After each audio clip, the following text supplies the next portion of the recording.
Studju tal-Bank Dinji dwar il-pensjonijiet f'pajjiżna kellu previżjonijiet iktar pożittivi minn dawk tal-Unjoni Ewropea, żvela dan il-Ministru tal-Finanzi Edward Cicluna f'Business Breakfast organizzat mill-Malta Business Weekly.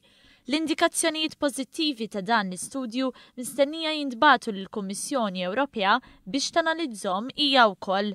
Il-Ministru Cicluna qal li skont dan l-istudju il-poplu mhux se jkollu għalfejn iħallas ħafna jew ifaddal wisq biex jilħaq livell sostenibbli ta' pensjoni. Edward Cicluna tkellem ukoll dwar ir-raġunament ekonomiku wara l-baġġett għas-sena 2015.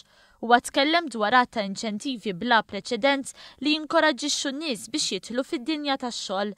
Ma naqsitx lanqas ir-referenza dwar ir-roħs fit-tariffi tal-enerġija. Il-Ministru Cicluna stqar li 3.6% biss mill-popolazzjoni Maltija taqla paga minima. Huwa sostna li Malta għandha paga minima f'livell medju meta mqabbla ma' pajjiżi oħra tal-Unjoni Ewropea. Dan huwa simili għal Portugal u l-Ingilterra. Il-Ministru Edward Cicluna tkellem dwar il-kritika fuq iż-żieda ta' impjegati fis-servizz pubbliku u stqar li ħafna mill-ħaddiema l-ġodda fis-servizz pubbliku daħlu minflok dawk li jirtiraw.